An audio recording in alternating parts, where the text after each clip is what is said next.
Hello, everybody. Welcome to Author Series on my page Thoughts by Geetika. Today, I'm talking to Damayanti Biswas, author of Amazon best-selling book You Beneath Your Skin. And the topic we are going to talk about is what happens when you express the real you. Damayanti's short fiction has been published or is forthcoming at Ambit, Litro, Griffith Review Australia, Pembroke Magazine, Atticus Review, and other journals in the USA and UK. She serves as one of the editors of the Forge Literary magazine. She volunteers for organizations like Project Y and Stop Acid Attacks and advocates on issues of social justice. Her debut literary crime novel, You Beneath Your Skin, was published by Simon and Schuster India in autumn 2019 and option for TV adaptation by Endemol Shine. Welcome to the show, Damayanti.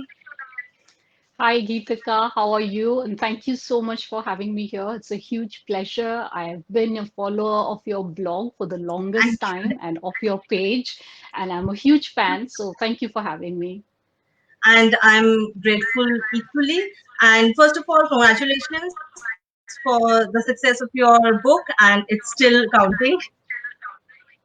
Thank you so much. And the success has nothing to do with me. Whatever the success is, it has to do with everybody who's read the book, who's loved the book, Yes. and the people whom the book benefits, that is Project Y and Stop Acid Attacks. So I'm very grateful. Definitely. And before we start this interview, I want to tell everybody that this book is on promotional basis and you can buy. The link is there in the description and everything is there, whatever you want to, whatever the information you need about the book, about the author. And it's going for, I guess, rupees 120 at present. I think so. I'm not exactly sure, but something like that. Yeah. Okay. So you can check out the book, and if you want to read also, the reviews are also everywhere. So you want to pick up the review and then pick up the book, you are most welcome. So let's start, Damayanti. So let's start with the first question. How and when did the idea come to your mind to pen down this story? The book I started writing in 2012. I didn't know I was writing a book. So I was writing a series of short stories in which Anjali Morgan was a figure, Sakhi was a figure. You recognize them because you've read the book.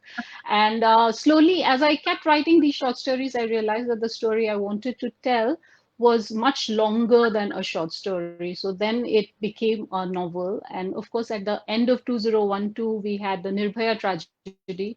So everything I felt at that time, that also went into the novel. So that's when it really became a serious thing. I knew I was writing a novel. So what exactly struck you, or what were the feelings when you wanted to pen down something like this? Usually for me, it is sensory clues. Everybody begins stories, I think, from ideas. In my case, it is sensory details. So I would hear a piece of music, or I would I would go somewhere and some smell that will make me think of something. I would hear a voice in my head of the character, and that's where literally all my stories come from. I have very little control over what I'm going to write about. I really cannot decide. It is decided for me. The stories decide for me that they want to be written, so I go and write it. Like they say, let the characters take their own lives. Yes, because they are the ones in control. Because if I think I'm going to write something that I want to write about this now, let me write about this topic, then it becomes more like an essay or an article. And those things I also write. I write columns, articles, non-fiction. But to write fiction, I have to give up control because otherwise there's no fiction, it's only articles. Okay. Do you relate your characters to anybody in reality? Not really, and yes, absolutely. So both are true. So when I start, there are bits and pieces of people. I would take somebody's facial features, I would take somebody's, height, the way they walk. I'll take someone else's, the way they think or how they are, and then finally it becomes like a Frankenstein of many people that I know that I've talked to, and they kind of become part of my subconscious. So finally, when the character comes on the page, that's a person in their own right. They feel like a real person. So to me, Anjali, Jatin, Pawan, Maya, Sakhi, everybody is there somewhere. They're walking That's around so in New Delhi right now. So I don't consider them as bits and pieces of me. They are themselves. people around. Yes, they're Okay. actual people. Okay, you have talked about acid attack, the pain, the survivor, and life challenges thereafter. What emotions did you go through while writing those particular chapters? They were terrifying chapters to write. They were not easy to write because I was trying to write something that I have not experienced based on things that I'd heard firsthand from acid attack survivors. I spoke to them, but it was very hard in the sense that you go into that emotional space because I kind of give up control to the character. Then the character's emotions become my emotions. So then it becomes very hard. So that's when blogs like yours are very useful because you're talking about meditation, you're talking about wellness, you're talking about, look after your health. So then that brings me back to me, wellness and thinking of myself as a separate person. So I had to do a lot of that, try to detach, and I couldn't for a very long time. But what gave me real strength is the Shiros from Stop Acid Attacks, the spirit that they have, the kind of trauma that they've gone through. When you speak to them, and you have spoken to them, you have met some of them when you Yes, met Ritu Sani when you came to the event at the Oxford bookstore, and you can see that how spirited she is despite yes, the tragedy that has happened to her. She's in fact much stronger, much more vivacious than a lot of us are. So that spirit, I think, gave me the strength. I said, if they can suffer that kind of tragedy and and come up still so go good. ahead, I'm just writing about it. So there's no need to be so overwhelmed. You can do this. So yeah, that's how I went about writing the chapters. Tell us, yes, and acid attack survivors. Tell us something more about them. So Project Y, I went there for the first time in 2009, I think, and I fell in love with the place because of the lovely work that they do. They do it in really small, underprivileged communities, and they help out by giving education, empowering women. So I started volunteering with them, and then, of course, my novel started in 2012.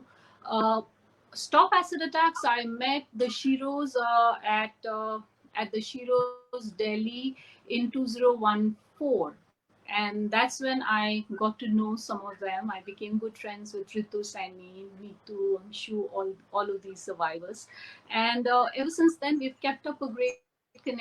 All of them came to the book launch, and they've all been part of this book's journey. And finally, all the proceeds of the book would go to them to support them. So I'm really happy about that. Definitely. Okay, what impact do you think the book will have on the problem of acid attacks and lack of women empowerment? Well, I really don't know how much impact a single book can have. Of course, books do have a huge impact, but I don't know whether mine is that book, whether You Beneath Your Skin specifically would have any impact. But of course, what it has done is it has raised some discussions. We are speaking right now on a live and we are Yes. talking about it. Various readers are talking about it. You have talked about it more than once on your blog, and thank you very much for that.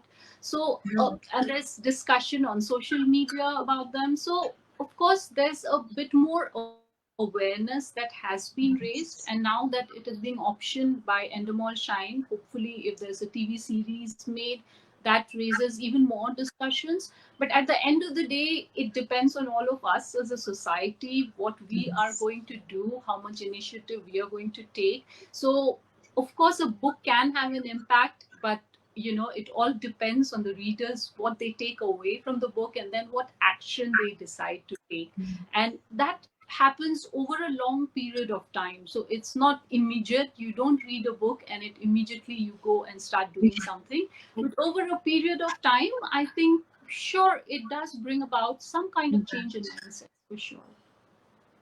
Sure. Okay, you don't live in Delhi, but your locations in the book and characters are almost all from Delhi. Why so? I lived in Delhi for quite some time. I had my education, my NIFT education. So I'm a fashion design graduate. So I spent 3 years in the fashion design school. Then another 3 to 4 years working in various parts of Delhi. So of course I'm very intimately familiar with Delhi. Delhi has changed a lot, but then it has remained the same. I mean, Greater Kailash, as you know, is of course it's changed a whole lot in the last how many years, 10 years, 15 years. But a lot of it is also the same. So that's why it, of course, it figured I knew Delhi pretty well.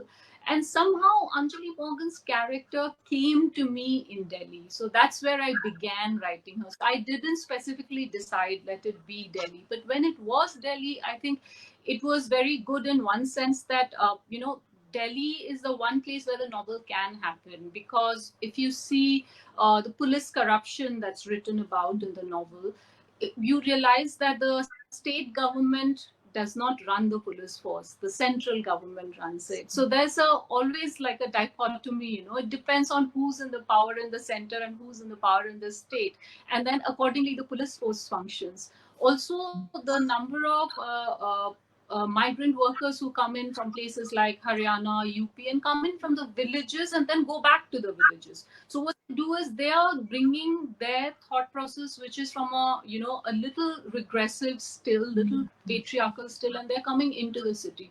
So all of this makes it a very rife and unique space for crime, because a lot of different ideologies, a lot of different political thoughts, they're all clashing. And also Delhi is the seat of power in India. So power corrupts, and absolute power corrupts absolutely. So wherever there's power, be it in whichever country, be it in whichever place, there is some degree of corruption.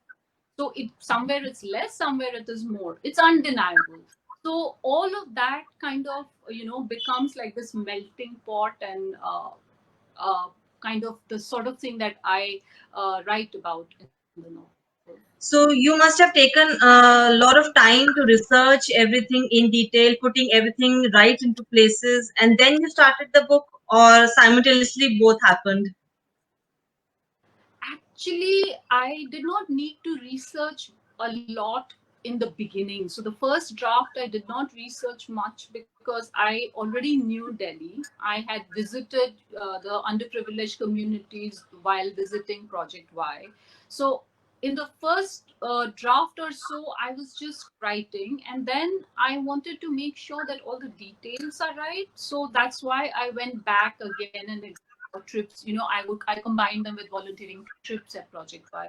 So I would drive around the city. I took a car one day, the entire day, 2 days, I think.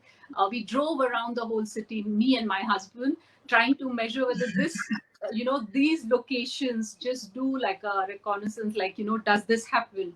Then go sit at Ames and see what it is like, because some of it's same, Safdarjung, all that area that is there. Go to the Okla flyover and, take a drive there and see exactly where they would have parked the car, how they would have. So everything that was in the novel at that point of time, it was true topographically of Delhi at that point of time, and I verified it. And of course, I went and spoke to the plastic surgeon who treats acid attack survivors. I spoke to an SHO, station house officer of Delhi Police, who's active in duty at the time. I spoke to an ex-police commissioner, and I got them to, I asked them questions. Is this plausible? Is this plausible? Is it okay? Is it okay? And they said, yes, ye ho sakta hai. This is okay. This is okay. This is okay. And, from there, the way the policemen talk and all of that, because I have had no experience directly with police, thankfully never been arrested, but I Nobody did go wants to to have that. so then I did go to a police station and sat down for a while, soak in the atmosphere. So all the descriptions in the novel are actually based on that research. So those came in later, those pieces. Okay. So, who are you beneath your skin? And do you think self needs to be expressed at times?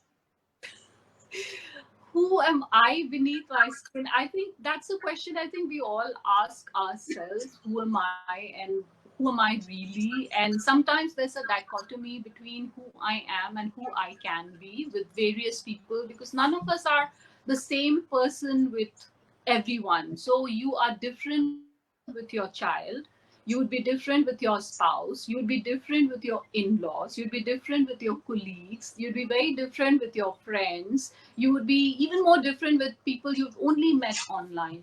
So how much of yourself you express depends on what you're comfortable sharing and what is your equation with that person.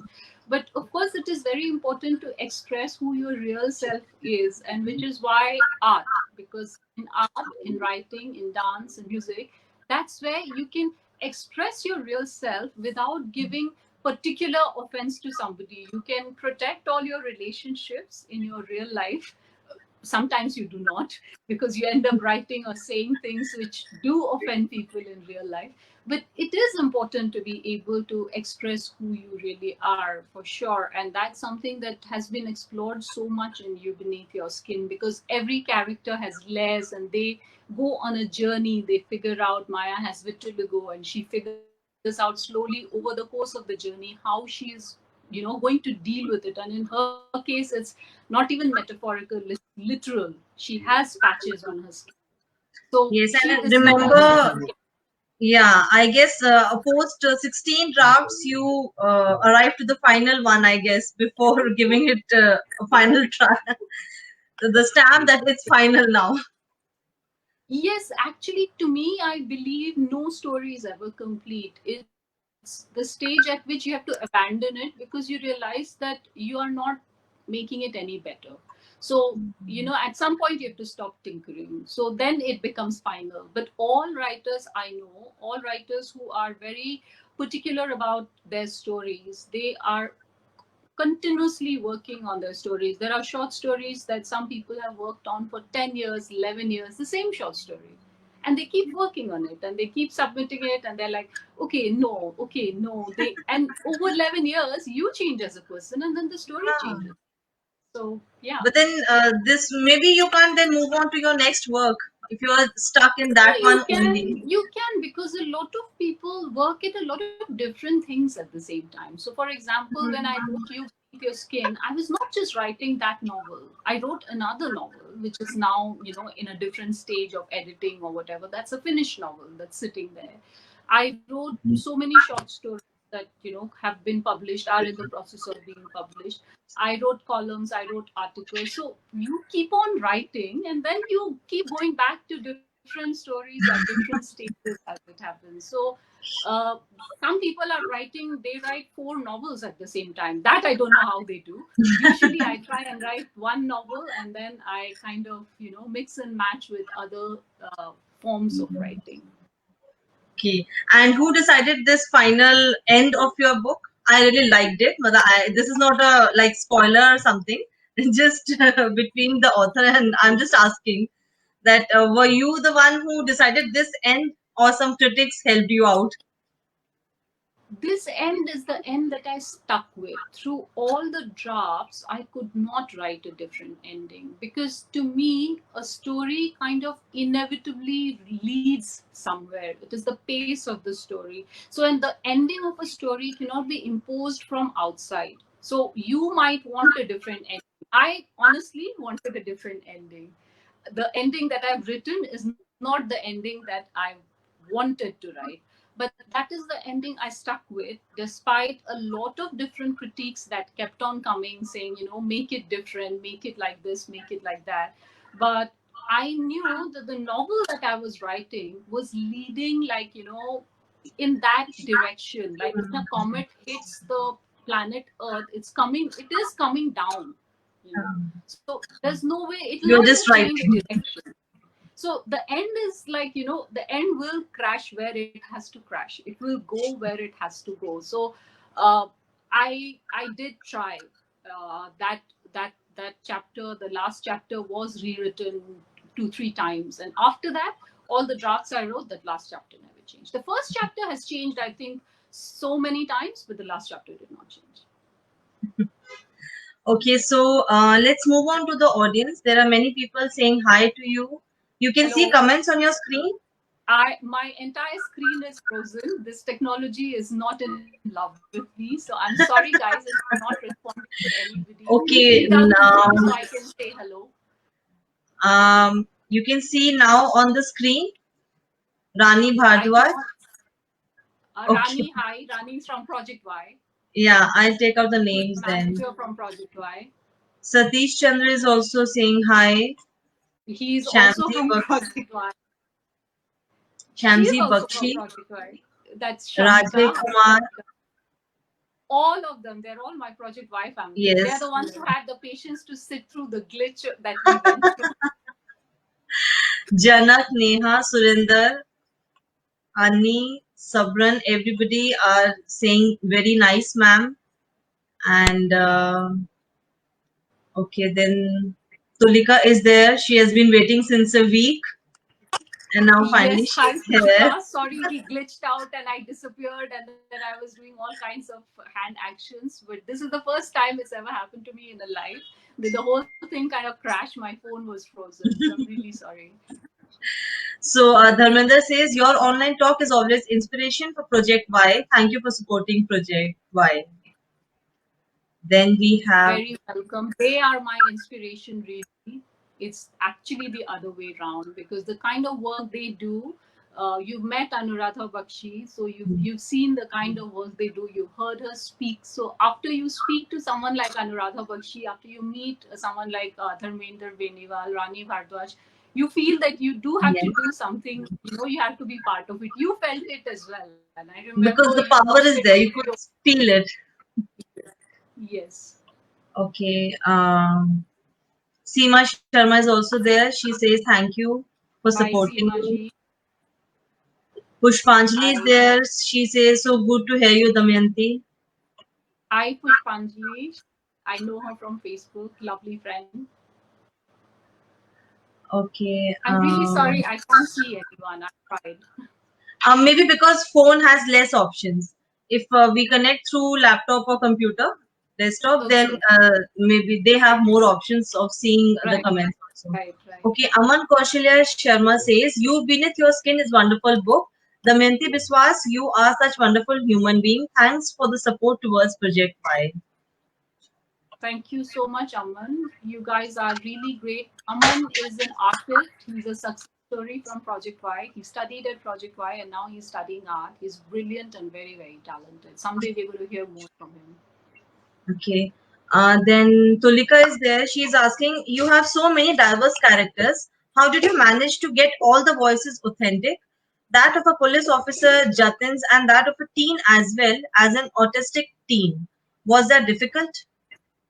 Yes, in fact, it was. I had to spend a lot of time trying to change the language because my natural speaking voice is the voice that you have of Anjali. So Anjali's voice is really the voice in which I speak, the how I'm talking to you. So I had to actually think like somebody else, and that day I would I had a playlist of songs, and I would play their songs. So Maya had a song, Jatin had a song, so that whole day, I used to hear their song on loop.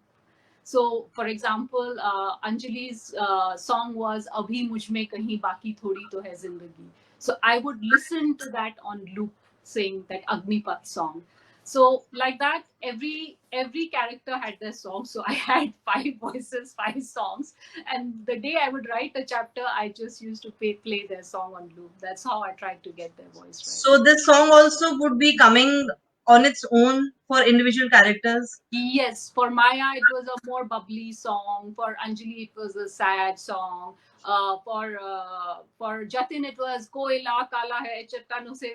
So and they were all Hindi songs. Not because I always listen to Hindi songs, but because these are the songs I imagined as the songs of these people.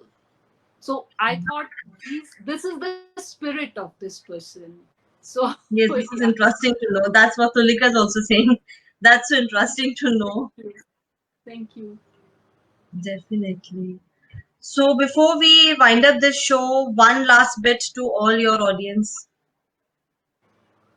Uh, I I'm basically very, very thankful for this journey. Yesterday, I was on another live and somebody asked me, what is the most remarkable part of your journey with You Beneath Your Skin? And I think the most remarkable part is the audience, are the people who are reading the book, are the people who are speaking about the book, are the people who actually encouraged me. They would send me messages saying, I really liked it, when are you writing your next? Or they would ask me questions, why is this character like this and why not like that? And these are so why didn't you do this to this one?